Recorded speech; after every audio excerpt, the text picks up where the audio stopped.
आता banking regulatory ॲक्टमध्ये 10 वर्ष बँकेच्या संचालकाला राहता येता नाही, तर ते म्हणाले होते की जिल्हा परिषद निवडून झाल्या की आपण अमित भाईला भेटून येऊन की आपण सांगू की जिल्ह्यामध्ये ते बँका किंवा कोणत्याही बँका एखादा संचालक चुकीचं करत असेल तर कायद्यानं कारवाई करा.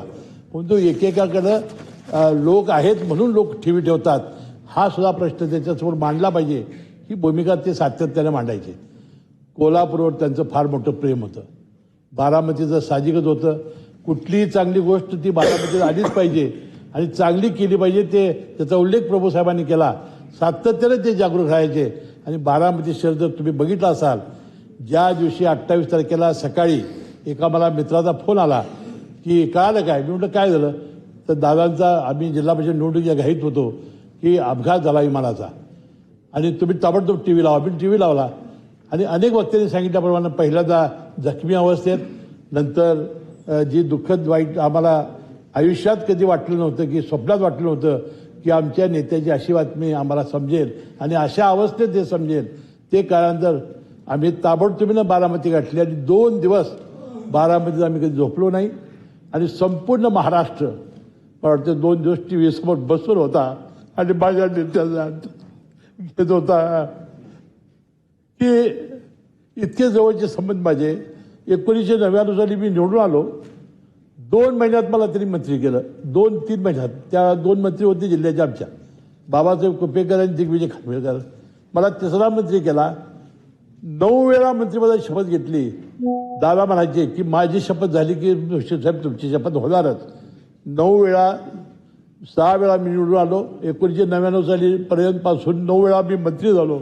यावेळा ते मला सोडून गेले. मी त्यांच्या मुठ्यात मला शांती अर्पण करतो. आणि त्याला दिष्ट लागली. ते अतिशय कपडे बिपडे अशी व्यवस्थित वापरायचे. तुम्हाला माहिती असेल की विधानसभेमध्ये नागपूरला अधिवेशन असलं की जोधपुरी कोट वेगवेगळे रोज घालायचे. इथं हिवाळी अधिवेशन असलं की रोज जॅकेट नवीन आणि उन्हाळ्याच्या वेळेला फक्त पांढरा झब्बा. असे 3 विधानसभेचे त्यांचे ड्रेस असायचे. रोज ते कपडे बदलून व्यवस्थित यायचे. टापटीप असायची, गॉगल घालायचे. 26 जानेवारीचा फोटो बघा, अध्यक्ष महोदय, झेंडावंदन झालेलं होतं प्रजासत्ताक दिनाचं आणि त्यांनी शॅल्यूट मारलेला आहे. आणि ते केस त्यांना कमी आली की एक दिवस एक आमदारांनी त्यांनी हेअर ट्रान्सप्लांट केलं होतं. त्याला म्हटले त्याला बोलव. त्यांनी बोलवलं आणि सांगितलं कुठे केलं, ते म्हटलं मी दुबईला केलं. म्हटलं दादा तुम्ही काय करत नाही, केस असले तरी मी देखणं आहे का नाही. आणि खरोखर ते बघा 26 जानेवारीचा फोटो मला वाटतं ती परमेश्वर दिसत लागली. मी त्यांच्या आत्म्याला शांती करावी.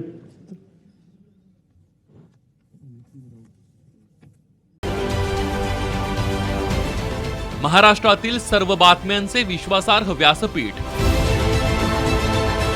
सकाळच्या सर्व सोशल मीडिया प्लॅटफॉर्मला लाईक, फॉलो आणि सबस्क्राईब करा.